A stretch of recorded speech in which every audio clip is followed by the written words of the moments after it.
Yeah. So let me tell you, I have finally completed reading At Last Shrugged by Ayn Rand, and by far it's one of the longest books I've ever read.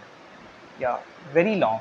It's like around 1,300 pages, 1,200 pages, around that. The second longest fictional book if I've ever read was Dune.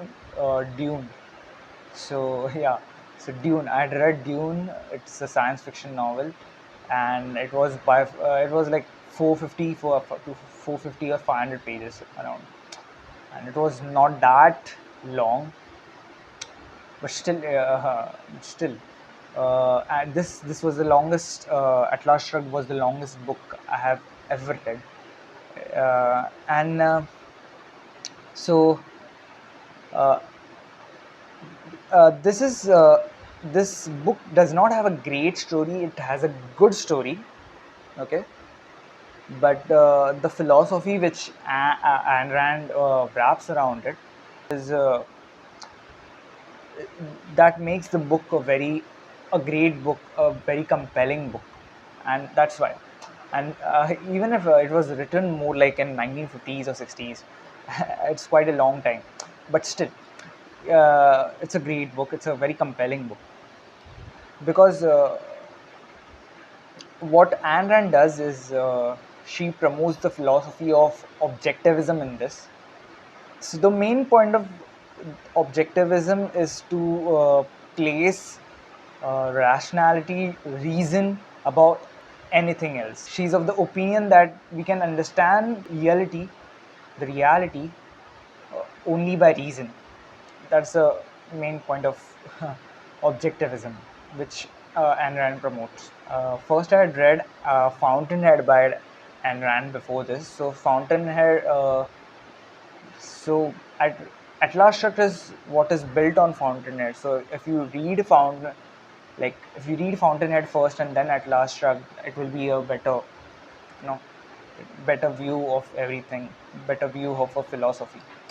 So that's what it is. So the story in short is about a character named John Galt who, due to certain circumstances in the current world, he leaves this world and starts creating a world of his own because the current world doesn't value his uh, creations due yeah, so it's a fictional story. So the current world is very estrayed from its values, and what he does is goes creates a secret society, secret valley, and starts building his world around there. So there are also many other characters like Dagny Taggart, who is actually the lead character before well, like, she's one of the main characters, and John Galt is one of the which he's part of the whole story around. Dagny Taggart is the railroad executive who tries to uh, fight the government regulations because of the regulation.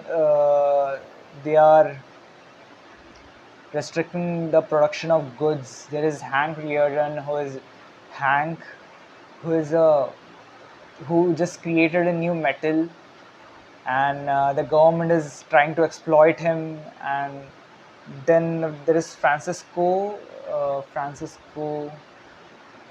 who has a copper mining, who acts like a playboy and stuff, and who tries to he's a very notorious character in the whole story. And then John Galt comes and saves all these characters from these regulations and tries creating a new society which is based on the philosophy of objectivism. So that's the point key. So they actually have shrugged the current world. So that's what about us. So title says it's At Last Shrugged.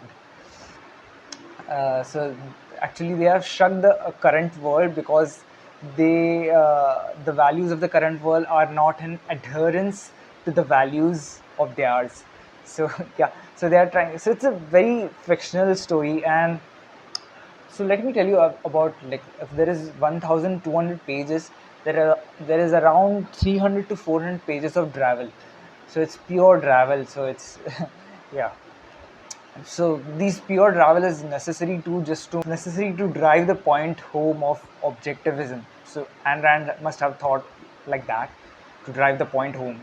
So it's she hammers you with rationality, reason, self-esteem, purpose, and all these stuff. And this